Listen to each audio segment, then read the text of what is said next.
Hi everyone, welcome to our channel. నేను మీ anchor Saritha. ఈరోజు మనతో పాటు సీనియర్ జర్నలిస్ట్ దాము బాలాజీ గారు ఉన్నారు. ఆయనతో మాట్లాడదాం. నమస్తే సార్. నమస్తే సార్, కర్ణాటకలో కుమారస్వామి అన్న కొడుకు ఈ స్కాండల్ అనే ఒక ఘటన మీద బాగా వైరల్ అవుతుంది. అసలు ఏం జరిగింది ఏంటి సార్ మీ మాటల్లో? కర్ణాటకను ఊపేస్తుంది ఇది. కుమారస్వామి మాజీ ముఖ్యమంత్రి కర్ణాటకకు, వాళ్ళ నాన్న దేవేగౌడ ఆయన మాజీ ప్రధానమంత్రి. సో దేవేగౌడకి ఇద్దరు కొడుకులు, కుమారస్వామి అండ్ రేవన్న. సో రేవన్న కొడుకు ప్రజ్వల్ రేవన్న అతని పేరు. అబ్బాయి అతను హసన్ సిట్టింగ్ ఎంపీ. ఇప్పుడు కూడా హసన్లో నిలబడ్డాడు. ఆ ఎన్నిక కూడా అయిపోయింది. అయితే ఇప్పుడు మే 7న రెండవ దఫా ఎన్నికలు అక్కడ జరుగుతున్నాయి కర్ణాటకలో. ఇప్పుడు ఏమైందంటే ఒక వీడియో బయటకు వచ్చింది. ఆ వీడియో ఏంటంటే ఇతను ఒక మహిళను వేధిస్తున్న వీడియో అది. సో అది బయటకు వచ్చి సంచలనం రేపింది కర్ణాటకలో. సో ఇది పెద్ద దుమారం అయింది. ఎందుకంటే జనతాదళ్ ఎస్ అంటారు, అంటే సెక్యులర్ జనతాదళ్ సెక్యులర్ పార్టీతో బీజేపీ అక్కడ టైప్ అయింది. పొత్తు కుదుర్చుకొని కర్ణాటకలో పోటీ చేస్తున్నారు. సో ఇప్పుడు ఈ ప్రజ్వల్ రేవన్న అతను, అంటే వాళ్ళ నాన్న పేరు పక్కన పెట్టుకున్నాడు, వాళ్ళ నాన్న పేరు రేవన్న. సో ఇది సెక్స్ స్కాండల్ అయింది. అతని ఫోన్లో 3000 సెక్స్ వీడియోలు ఉన్నాయని, ఇవన్నీ కూడా ఇంక రకరకాల కథనాలు వస్తున్నాయి. అతనైతే అమెరికా పారిపోయాడని చెప్తున్నారు. సో అతని మీద ఇప్పుడు దీని మీద కాంగ్రెస్ ప్రభుత్వం ఒక సిట్ వేసింది. ఆ సిట్ ఇప్పుడు దీన్ని విచారిస్తుంది. అయితే మొదట్లో ఈ ప్రజ్వల్ రేవణను కాపాడడం కోసం ఇటు దేవేగౌడ కానీ ఇటు కుమారస్వామి కానీ ట్రై చేశారు. ఇవన్నీ అబద్ధాలని కొట్టిపారాయని ట్రై చేశారు. కానీ అది ఫోరెన్సిక్ దీనికి కూడా తీసుకెళ్లారు. అది ఒరిజినల్ వీడియోలని చెప్తున్నారు. అదేంటంటే ఈ రేవన్న వీళ్ళ నాన్న ఎవరైతే ఉన్నారో, రేవన్న భార్యకి సంబంధించిన ఒక మహిళను అక్కడ వంట మనిషిగా పెట్టారు ఇంట్లో. ఆ వంట మనిషికి కూతురు ఉంది. ఈ వంట మనిషితో ఏమో తండ్రి లైంగికంగా వేధిస్తున్నాడు. వాళ్ళ కూతురితో ఏమో కొడుకు, అంటే రేవన్న కొడుకు ప్రజ్వల్, తండ్రి కొడుకులు తల్లి కూతుర్లను వేధిస్తున్నారు. ఇది విషయం అన్నమాట. సో ఆమె బయటకు వచ్చి వీడియో కాల్ చేసి అసభ్యంగా బిహేవ్ చేస్తున్నాడు అనేది ఒక వివాదం చెలరేగింది. ఆ వీడియోలు ఇప్పుడు హసన్ నియోజకవర్గంలో విపరీతంగా వైరల్ అవుతున్నాయి. ఇది ఆన్లైన్లో కూడా పెట్టేశారు. సో దానివల్ల అతను పారిపోయాడు. సో ఇప్పుడు కుమారస్వామి అప్పుడేమో ఎన్నికలప్పుడేమో కుమారస్వామి ఈ ప్రజ్వల్ నా బిడ్డే, మా అన్న కొడుకు అని కాదు, నా కొడుకే, నేను అలాగ పెంచాను, సో నా కొడుకు అని అనుకునే మీరు ఓట్లు వేయండి అని అడిగాడు.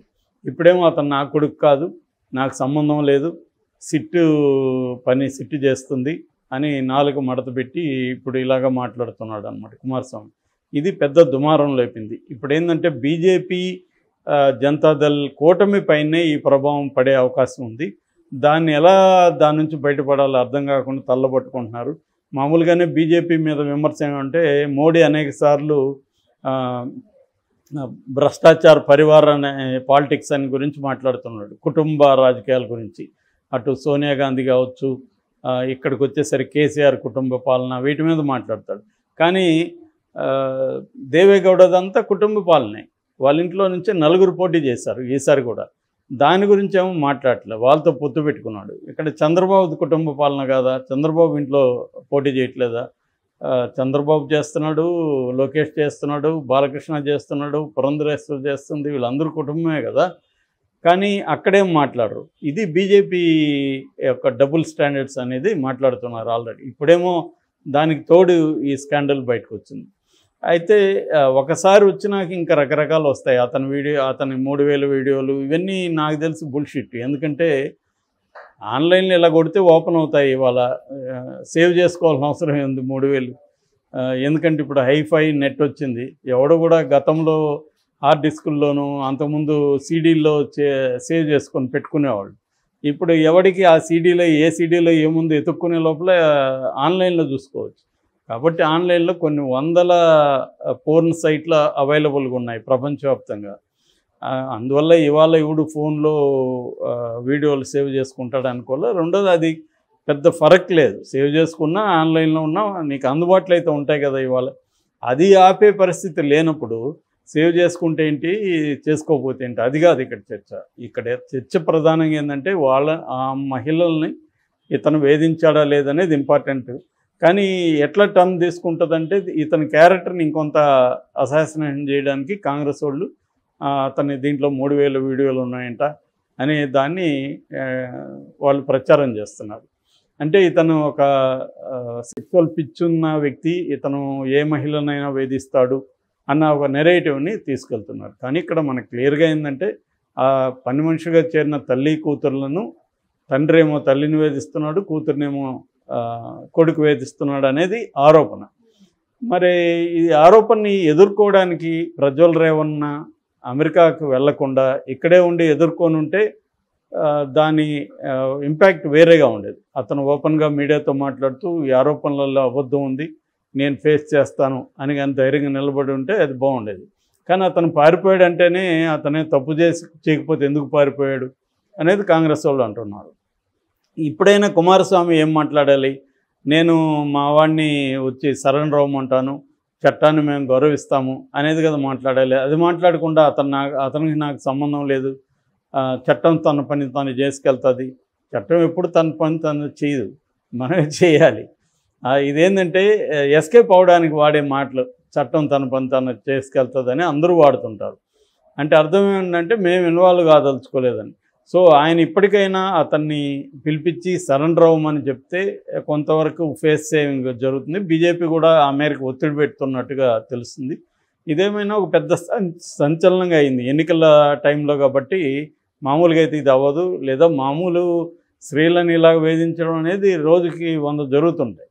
కానీ ఇక్కడ ఇది ఎందుకు ఇంపార్టెంట్ అయిందంటే ఈ బీజేపీ జనతాదళ్ పొత్తులో ఉండడం, కుమారస్వామి అన్న కొడుకు అతను ప్రజ్వల్ అవ్వడం, అతను కూడా ఒక సిట్టింగ్ ఎంపీ అవ్వడం, అందువల్ల ఎప్పుడైనా కూడా మీడియా కానీ లేకపోతే ప్రతిపక్షాలు కానీ ఇలాంటివి దొరకాలని వెయిట్ చేస్తుంటారు కదా. సో దొరకగానే దాన్ని వీళ్ళు కాంగ్రెస్ పార్టీ పెద్ద ఎత్తున తీసుకుంది. సో ఇప్పుడు వీళ్ళు డిఫెన్స్లో పడ్డారు, Kumaraswamy, Deve Gowda and BJP. So వీళ్ళు దీన్ని ఎలా సమర్థించుకోవాలో తెలియట్లేదు. అతనేమో ఎస్కేప్ అయిపోయినాడు, అతనికి భయం ఉన్నట్టుంది, ఇప్పుడు అరెస్ట్ చేస్తారు, జైలుకి వెళ్ళాలని. ఎన్నికల రిజల్ట్ వచ్చినాక వద్దామన్న ఆలోచనలో అతను ఉన్నట్టుగా ఉంది. మరి ఈ లోపల వీళ్ళు పట్టుకొని వస్తారా అతన్ని అనేది కూడా డౌటే. ఎందుకంటే మనం చాలామంది చూస్తున్నాం, అమెరికా లండన్ బారిపోతే అంత ఈజీగా రావట్లేదు. మొన్న మల్యాక్ కూడా ఫ్రాన్స్ గవర్నమెంట్తో రిక్వెస్ట్ చేసింది ఇండియన్ గవర్నమెంట్, ఫ్రాన్స్కి వస్తే మాకు అప్పగించండి.